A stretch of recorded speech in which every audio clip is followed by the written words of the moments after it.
G'day guys, how's it going? It's Axel here again with another base locations video, but this time on the island. Same criteria as Ragnarok, there's no caves, no underwater locations, the focus being on solo and duo tribes, staying hidden, staying awkward. If they can't find you or get to you, well, they can't raid you. Don't forget to leave a like, and I hope you all enjoy the video.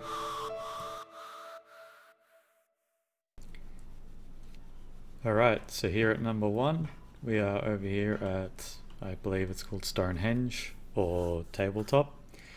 And this may seem like an obvious sort of place to choose a base location, but I've chosen this pillar in particular. It's a lot further away in terms of distance than the other pillars.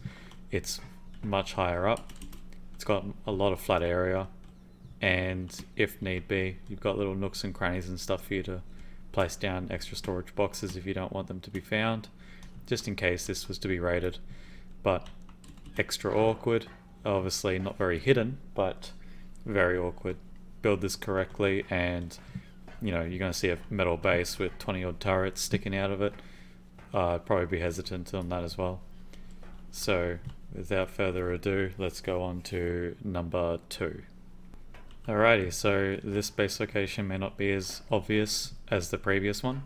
So there's your coordinates, there's your map reference, and here we have a 2x1 just hanging out over a lagoon. So it is still accessible via small dinos and I guess pedestrians through here, but I guess it does make it a little bit awkward. So not everyone's going to be keen on trying to raid a metal base hanging off the side of a cliff, but nonetheless it's compact, it'll do the job for you, and yeah, it's not very expensive because of its size either, so fairly efficient. And thankfully for us, number 3 is very close by, and the parasol wants to get away from something. Dillos. Number 3 is just up here, so just a little 1x1 square,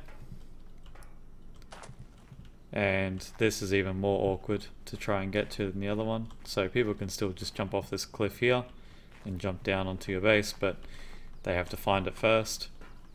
And if you've got even just one turret as they're trying to fall down, well, it's not really going to be good times for them.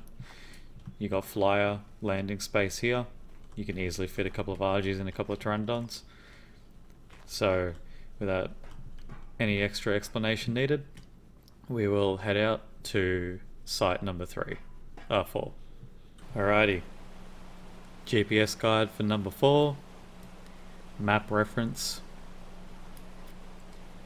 And this is again another 2x1. We're just inside a waterfall here in the southern end of the island. As you can see, it's not exactly like it'll stick out, it's not 100% hidden, but it is hidden enough that it'll give you a okay advantage. At the very least early game. It doesn't have to be made out of metal, of course. Make it out of stone, get your first flyer, gather your resources, and yeah, pop a base down here. It'll fit everything you need for the start off run. And then once you get more advanced, you can choose a more complicated spot or a more dangerous area, up to you. And now we'll move on to number 6. Oh, sorry, 5. I'm good with these numbers. So number 5 takes us out to the far western coast. There's our GPS coordinates. There's our map reference. And here we have another 2x1. So whenever I can fit a 2x1, I will place them down. It just allows for more storage, more production capacity, and it's not massive, so the chance of getting found isn't that much greater than a 1x1. Obviously it's quite exposed out here in the ocean, so depending on the population of your server as to, I guess, how busy the throughput of traffic is through here, but you're next to this waterfall here, just as a little surrounding area guide. So you're just down here, again, to be raided here, it'd be kind of awkward. If you make it out of stone, I can't imagine that people would be too keen on trying to raid it. But nonetheless, you never know. So with that out of the way, now we'll move on to number 6. Alright, so here we are at number 6. GPS coordinates. Oh, they match. How about that? Map reference. Are on the northwestern face of the Blue Orb mountain. So just as a reference as to why I chose this spot, as you can see, it's not exactly noticeable. It's just inside a little tiny pocket. These pockets are littered all over the snow mountains. So I guess really you could even just go and find your own if you really wanted to. But if you need a place to respawn if you died in the snow, these make excellent outpost bases, and will also hold a lot of resources for you if you need it. So yeah, now that that's out of the way, we will move on to number 7. Alright, here we are at number 7. So we have the GPS coordinates here. There is the map reference, so we're on the northern end of the island now, still inside the snow biome. So we just got ourselves a little 1x1. It's here underneath this big sort of overhang. These rocks are harvestable, so they will disappear. So if you get away from the rocks, your base will be exposed eventually. There it is. So your base will be exposed, but you'd have to have a pretty keen eye in order to see a 1x1 that's stuck underneath a bit of ice. So overall, not a bad little hidden spot. It's got oil all over the place, so the resources here are quite rich, and as you can see, you even get a couple of drops close by. So yeah, that makes the list for number 7, and now we'll shuffle on to number 8. Alright, so here we are at number 8, the GPS coordinates. Here's the reference guide for the map, and we'll do a quick surrounding search. So again, it's one of those little pockets that you get on the side of the snow mountain. So it's not really noticeable. If you're flying past, you're probably not going to see that. Maybe at night if you have forges or a campfire on. So this is number 8. Number 9 is just up here. So I've built this a little bit awkwardly, but nonetheless it'll still do the job. So again, up on its own little cliff, got a little overhang and ridge across all sides, bar the front. And probably not going to see this unless you're quite lucky or have a good eye, or maybe if you're deliberately looking for it. So these sorts of areas, they're quite inconspicuous. They're small, so they're harder to detect, and they're awkward as well. So raiding them, I guess, would be easy-ish enough, but if there's defenses, then yeah, I wouldn't count on it. So we'll move on to number 10. Alright, so here we are at number 10. GPS coordinates are as shown. Here's the map for a reference guide, and we'll do a quick check over of the surroundings. So again, another little crevice underneath a slight overhang of the, because stone is very close in colour to the actual brown rock of the mountain. It's quite well hidden. You're not really going to see that unless maybe there's something that really strikes out, so light sources are a big thing, so be wary, especially considering being in the snow. It does get quite dark out here. So yeah, that's all I have in regards to number 10. So we'll pop over to number 11. Alright, so this time we've only got a 1x1. I managed to stick it underneath this crevice here. So your GPS coordinates for number 11 are as shown on the GPS. And there's the map for a reference guide. So again, these little crevices are everywhere. I could probably do a top 50 with just the crevices alone, so yeah, I'm not really going to show all of them off. There's just the top picks that I've found so far. So I hope you enjoy them as well. But yeah, you stay out of sight, then make good outposts just in case you die out here and need to get back to your body quickly. So if you leave a storage box with some fur armor in here, then yeah, if you die, you're not going to die straight away. If you have access to aberration, then go and get a glide suit. And that's all I've got to say for number 11. Let's go over to number 12. Alright, so here we are at number 12. This is a bit of a gag based location. I only added it in because I had no idea that you could put foundations on top of the spires that stick out here. Had I known that a while back, I probably would have built a base out here just like this. But nonetheless, here are the GPS coordinates. And here is the map for a reference. So what I've done, stuck a singular foundation on the pinnacle of the spire, as shown, and then just put foundations all around the outside to make a 3x3 space. So if you can manage to get a pillar on the corners, each corner, and then dangle some turrets down like a chandelier, you'll stop any rockets from getting near it. And same as on top, this is just too far away from anything for it to really be affected by too much. If you can fortify this with metal, even if people have cannons, it's going to be a hard time trying to break through this. And even if they do break through, then they're going to wreck everything here anyway. So if you've got a lot of metal and whatnot, they're not going to be able to take it all back in one go. So yeah, it's a pretty nifty spot. I sort of wish I'd known about this sooner, but well, no, you guys know, so you're welcome, I guess. So we'll digress on this one and head over to number 13. Alright, so here we are at number 13. GPS coordinates, your map reference, and we'll go and have a look at the surroundings. So as you can see, big cliff up here. Oh, that's going to be a pain in the ass to try and get back out of. Ay. Why game? Sorry guys, I don't want this to take any longer than what it has to. There we go. Alright, so as you can see, nice and small. This can be made higher if you require more space. You can also put ceilings to dangle out a little bit if you wish to have a Pteranodon landing point. But as far as I'm concerned, smaller is better. So it's up to you as to how you want to build it. But this location here would be exceptionally awkward to try and raid. You'd need a flyer, and if you've got any turrets on this, flyers really do not like turrets. So take that as you will.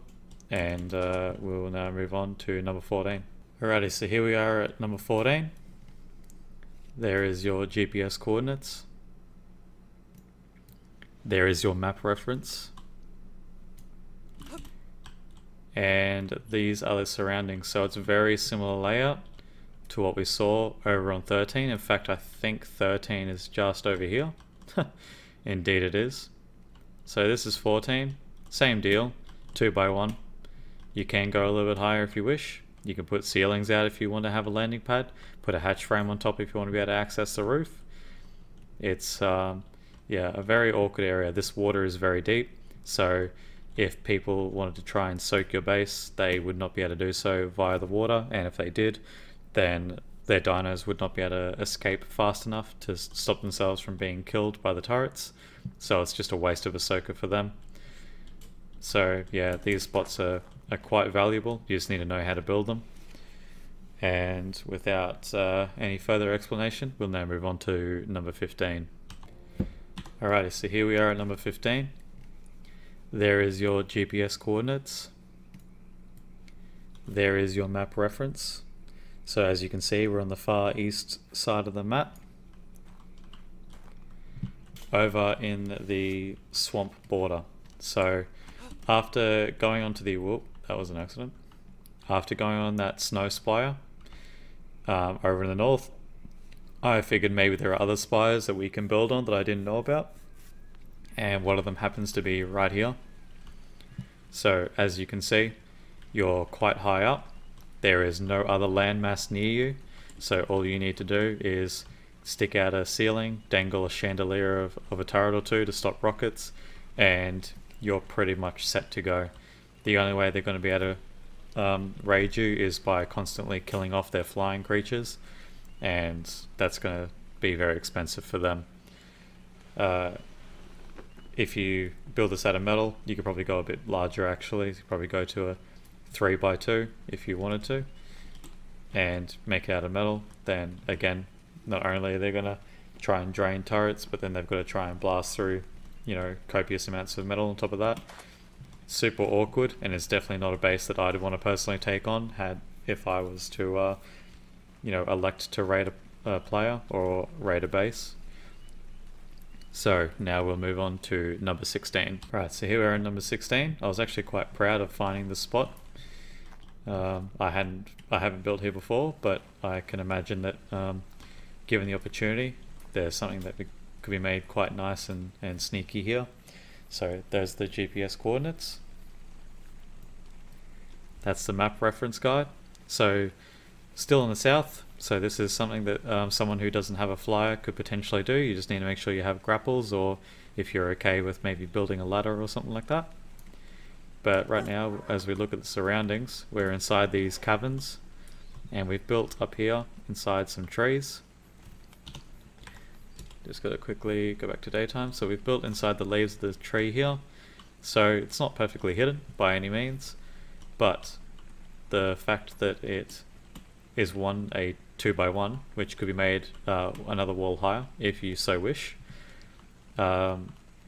just allows for so much extra capacity, including a fabricator, which, as we all know, is extra raid capability. So the only downside to building in here is that anyone going to the caves could potentially see it, and that means that there could be quite high traffic. So it's up to you. High risk, high reward, I suppose. Being near the caves means that you can just duck inside quickly and grab metal, obsidian, crystal. Depending on the cave, you can probably go and kill a lot of bugs to get a lot of chitin. So yeah, it's your choice. It's just depending on what your playstyle is and how much you're willing to risk. So now we'll move on to number 17. Okay, so here at number 17, we have the GPS coordinates. We have the map reference guide. And we'll do a quick look at the surroundings. So this is probably the most easily accessible base, I think, in the list, or if not the most accessible, definitely in the top, top 3, top 5, because it's not in a super awkward position. It's just very, very well hidden, as you can see. There's a cliff just down here that completely negates that side of the base from being able to be attacked from that side. Unless, of course, it's by a flyer, but I don't know why a flyer would be going through scrub land that's this dense. And then, of course, you've got the other side here, which is a little bit more open, but still, that's a lot of wood that someone would have to go through. So do yourselves a favor, don't harvest anything around your base, just to try and keep that tree cover, especially this big boy here that's right next to the base. And yeah, you should stay hidden, and that will stop you from getting raided, because they can't raid you if they can't find you. And now let's move on to number 18. Alright, so here we are at number 18. Here are the GPS coordinates as shown. This is the map reference. So we're just on the southwestern edge of the volcano. Now this is also, just like the previous one, very accessible to anyone who wishes to raid you. It's more so in the hope that you'll put a sort of like a smelting site down here, but if need be, it can serve as a backup base or a temporary refuge. I wouldn't really use this as my primary, at least not for a very extended amount of time.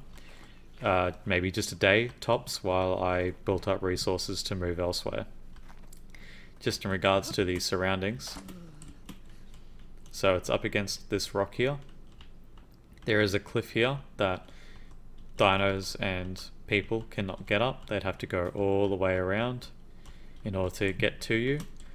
But anyone flying over, it doesn't take very much to see that there's clearly a base there. So just take heed on that. So this might be probably my least recommended on the list, but the versatility of having a base that's close to a metal source or a large area of metal is quite valuable. So now we'll move on to number 19. Alright, so here we are at number 19. Here are the GPS coordinates. This is the map reference. And now we've gone from the southwest of the volcano just to the western side.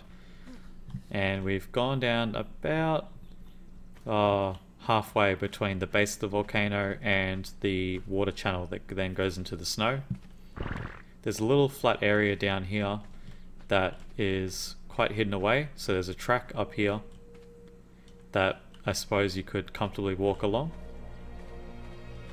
And you're not really going to see the base just down here, particularly if you keep it a single story. So I've lowered the foundations a little bit, and I've tried to keep a little bit of it behind a tree, as well as keeping the vines there as well. Just every little bit helps. So this area here obviously means that, again, you're close to metal because the volcano's right there. Lots of obsidian, a little bit of crystal. You got water just down the hill, and the snow, which means you got plenty of oil and pelts and the other goodies there. But this area is quite dangerous. Rexes, sabers, Argies. So if you do have other creatures, I would recommend getting a dino pen for them. Don't make it overly big, minimize it, and do your best to sort of maybe keep it out the back here somewhere.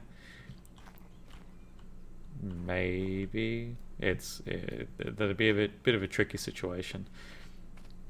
Maybe up here. Maybe keeping the dino pen up here, because it's still out of the way of the main track, just so long as it's all blocked off. Wild creatures aren't going to aggro to it. And yeah, again, it's a high risk for high reward. I do highly rate this spot. And now we'll move on to number 20. Alright, so here at number 20, we have GPS coordinates here. We have the map reference guide. Alright, so the surrounding area shows that we are quite high up. We've got a little ledge there just above us, which can be problematic if someone was to find us, but apart from that, it's quite safe. Got a lot of space here for your flyers. And I don't believe you'll get another story out of this. Or maybe in this section just here, but that's still not enough for a fabricator. So, fairly solid area, quite awkward and quite hidden. If this sloped area is a little bit too difficult to build on, you do have a flat area just underneath here, but it isn't quite as hidden as just up here. This is tucked nicely underneath this overhang, and obviously it gives you an amazing vantage point over the green obelisk. So there's nothing else to really say about this location. We'll now move on to 21. Alright, so here at 21, the GPS coordinates are as shown. Here's the map for a reference guide, and we'll do a quick sneak peek at the surrounding area. So, same deal as the previous location. It's underneath an overhang. It's nice and high up. There is a lip just here that people could jump over if they were to spot you and want to raid you.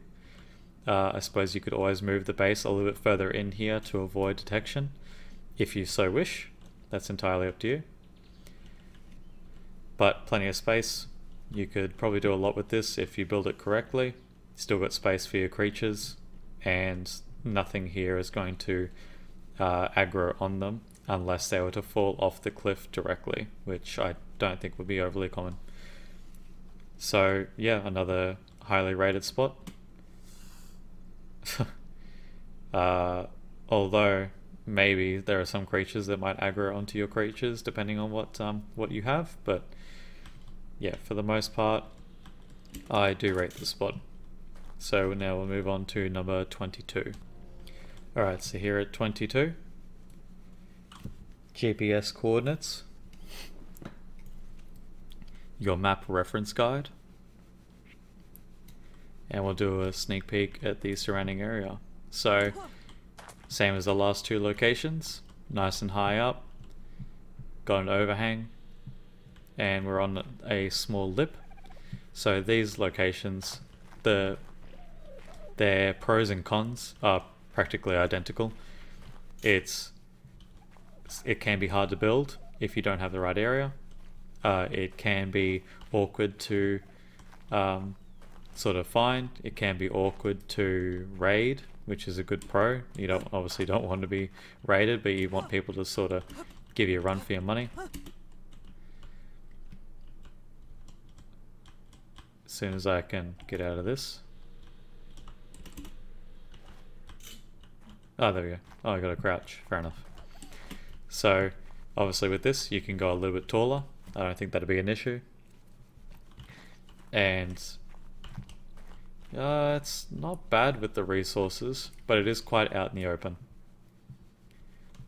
So, it's up to you. There are plenty of locations such as this. So, pick and choose, shop around, you know, grab a bargain. And we'll move on to number 23. Alright, so here at number 23, GPS coordinates are as shown. And as you can see on the map, we're over at Hidden Lake, which has confused me with its title for as long as I can remember. And the general surroundings, as I said back in an earlier location, there are plenty of these sites that have these ridges inside the big sort of gorges or the valleys, and in this case there is no cave, so maybe the traffic won't be quite so heavy.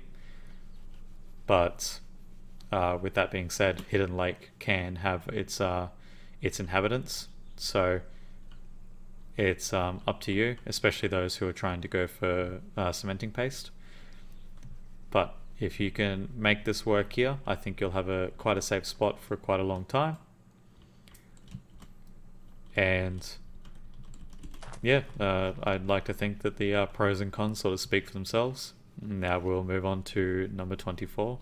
Alright, so I didn't feel as though any PvP location or video for the island would necessarily be complete without a mentioning of, well, shit, how many different names are there for this huge pillar? Alpha pillar, leader pillar, I don't know, I think it's alpha pillar, but nonetheless, yeah, so this is, for me personally, this is far too big for my sort of preferences, too big for a solo or duo tribe unless your gathering rates are just off the charts, so you can make a massive base and then layer it with turrets and not have to worry about being online to defend it. So if you've got those luxuries, then that's good. Same deal with what's his beta tower? I don't know. I'm just sort of plucking at straws here, but yeah, alpha pillar and beta pillar here, so they've both got the same pros and cons. They're quite tall, they're far away from other land, so the only way to get to them is via flyers, and flyers do not like turrets, so take that as you will. I don't personally ever build here, just for the simple fact that I wouldn't be able to get enough resources as a solo to be able to defend it correctly, and I would just get, you know, wiped. So yeah, now we'll move on to the final location of this video. Alright, so here we are at the last location for the solo PvP base locations. There's the GPS coordinates, and there's the map for a reference guide. So as you can obviously see, we are inside a waterfall, and what I've done is put down a singular pillar and put out 3 ceilings, not pillar, foundation, and put out 3 ceilings from that foundation. So I've got a Pteranodon landing point here, and I've got my 2x1 here. So we'll do a quick scout of the surroundings. So as you can see, it's just this waterfall here. It's about halfway up, so trying to get to it without a flyer or not using rockets is going to be a very difficult mission.